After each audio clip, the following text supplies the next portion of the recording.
Quem não tem medo de sangramento em excesso? Quem não tem medo de trombose em excesso?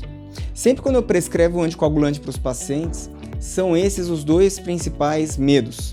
Então hoje eu quero falar com vocês sobre anticoagulantes, como tomar com segurança.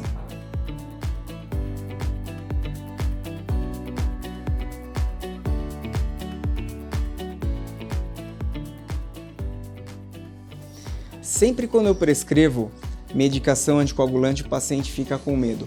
E é normal ter medo.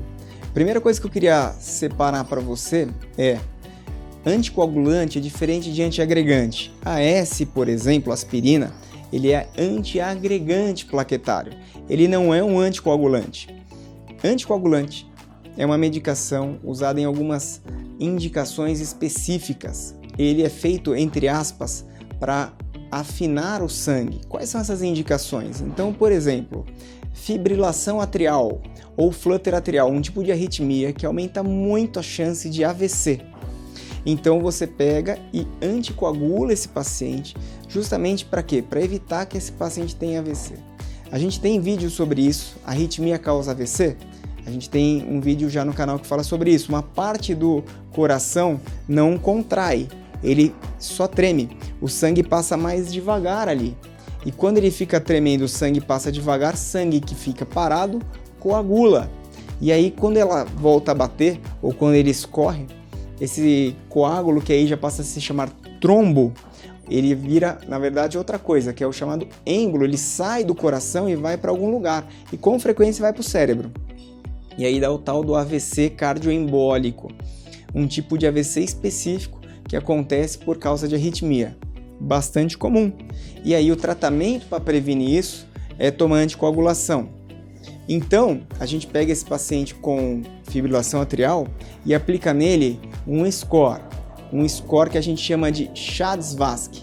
O que é isso? A gente põe uma tabela para ver a pontuação dele nessa tabela e ver o risco desse paciente com arritmia de ter AVC. Porque do outro lado, a complicação do anticoagulante, a gente já vai falar disso, é sangramento. Então, o que é importante para a gente tomar essa decisão? Vamos lá. CHA-2-VASc, idade, doença cardíaca estabelecida, presença de diabetes, presença de hipertensão, presença de doença aterosclerótica periférica já instalada, ou se o paciente já teve AVC. Esse paciente precisa de anticoagulação, mesmo sem ter tido trombose antes.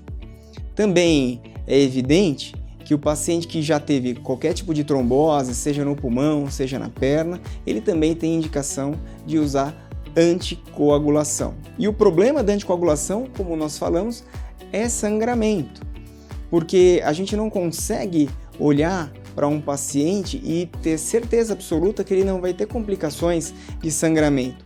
Desde sangramentos menores, como por exemplo no nariz, na gengiva, ou até maiores. Médios seria na urina, nas fezes. Agora tem paciente, por exemplo, que tem hemorragias graves, tem sangramento na cabeça. E esses pacientes, a depender do remédio que ele toma, ele pode ter a necessidade de transfusão, ele pode ter a necessidade de usar algumas medicações ou mesmo de ficar internado no UTI. Enfim, é um paciente grave e que exige atenção. Se você porventura toma anticoagulante, qualquer um deles, e vem ter um sangramento, você precisa procurar um pronto-socorro. Bacana? O que mais que eu queria comentar com você? Tem dois grupos grandes de anticoagulantes. O primeiro deles a gente chama de dependentes da vitamina K, que é o mais comum, que é a varfarina. Qual que é o problema da varfarina? A varfarina, você tem que ficar dosando o exame de sangue para ver se ela está afinando demais o sangue ou não. E isso daí traz um transtorno gigante, porque às vezes está alto demais, depois fica baixo demais, exige uma dieta muito específica. Uma parte dos pacientes se adaptam, a outra passa a vida tentando ajustar aquilo que a gente chama de RNI. Do outro lado, nós temos um grupo chamado novos anticoagulantes, os NOACs. E os novos anticoagulantes, eles são muito bons do ponto de vista de que você prescreve para o paciente, ele toma e não precisa dosar exame de sangue. Eles têm um risco de sangramento menor. atualmente, alguns deles já têm antídotos para complicação de sangramento, mas outros não. Então, quando o paciente tem a complicação do sangramento, o tratamento é dar suporte no UTI, por exemplo, e ficar em observação, mas não tem um antídoto que reverte a ação dele.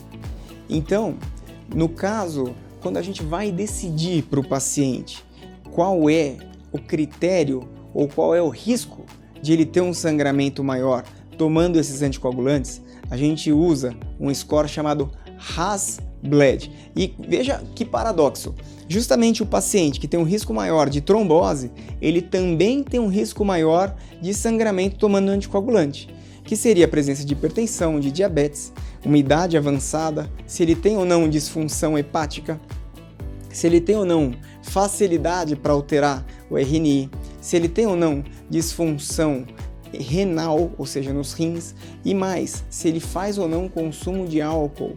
Ou seja, o mesmo paciente, esse é o dilema, o mesmo paciente que tem um risco aumentado de trombose, ele também tem um risco aumentado de sangramento tomando os anticoagulantes.